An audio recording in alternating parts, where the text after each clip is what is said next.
Chapter 47. With a mixture of curiosity and apprehension, he slowly lifted the heavy lid of the coffin, revealing the darkness within. His heart skipped a beat as his eyes fell upon the lifeless body lying motionless inside. Confusion etched across his face. He couldn't fathom how a corpse could be present when the handprints suggested an escape. Questions swirled in his mind, but before he could make sense of it all, a sudden trance overcame him, transporting him to another time and place.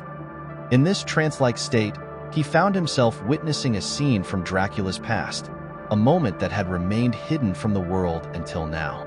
It was the final moments of Vlad, the infamous Dracula, as he faced his demise at the hands of a Turkish slayer. The vivid image of the beheading played out before his eyes, sending a chill down his spine. The slayer's victory was short-lived, as Radu, son of Alexandru, emerged to claim Dracula's severed head and transport it to the Snagov monastery. Adelmo watched in awe as Radu, driven by an unknown purpose, began the ritual to resurrect the fallen vampire. Chanting ancient incantations, he meticulously ensured that every detail was perfect, hoping to bring Dracula back to life once more. Amidst the rhythmic chants echoing through the ancient monastery, Adelmo's focus was abruptly shattered by the sight of a motionless figure sprawled on the cold stone floor. At first glance, he assumed it was a lifeless monk, but little did he know that this seemingly inert body held a far more significant purpose. This monk, a guardian of the sacred grounds, was tasked with preventing any attempts to resurrect the dead. Without a moment's hesitation, Adelmo lunged forward, wielding a sharp object in a desperate attempt to halt the forbidden ritual. Unbeknownst to him, his impulsive action inadvertently caused a grievous injury to Radu, a fellow participant in the ceremony. The severity of Radu's wounds left him teetering on the precipice of death, his only hope resting on receiving immediate medical aid. In Adelmo's mind, this monk's intervention had successfully thwarted the resurrection of the infamous Dracula. However, as Radu's blood trickled onto the lifeless body of the legendary vampire, an unexpected twist unfolded. Dracula's corpse stirred, defying the laws of mortality once more. Adelmo couldn't help but speculate that it was the blood of a family member that had triggered this macabre reanimation. To further complicate matters, Dracula cunningly tossed a nearby corpse into his coffin, creating an illusion of rest and sowing confusion among those who might have glimpsed his return.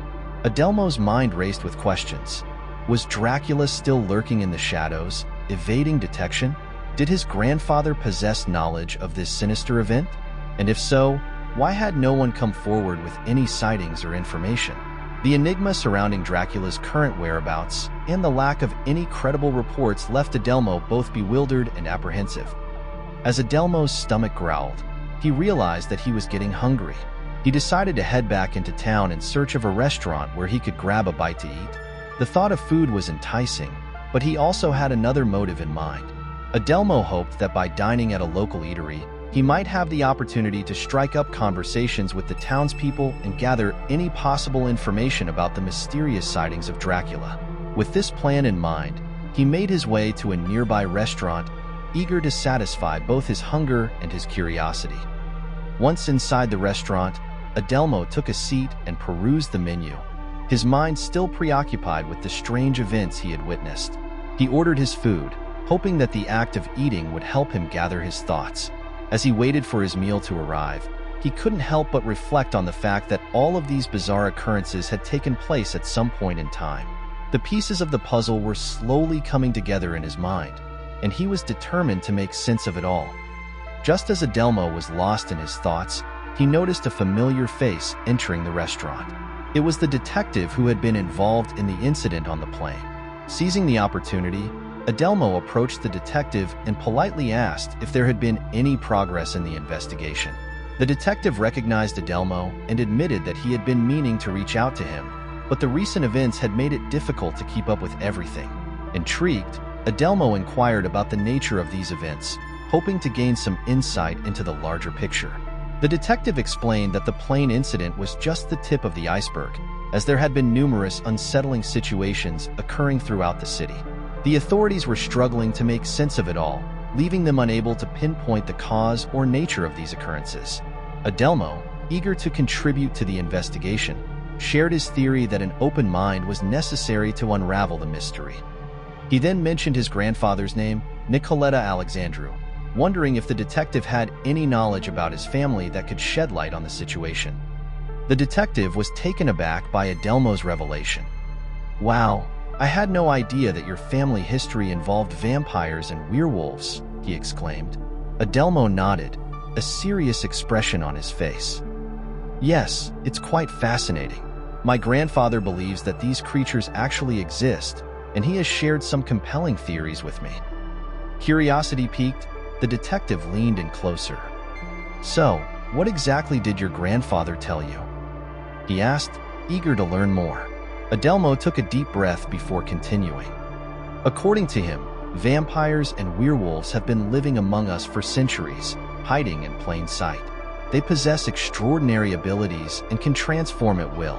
My grandfather even suspects that he encountered a werewolf on a recent flight." The detective's eyebrows shot up in surprise.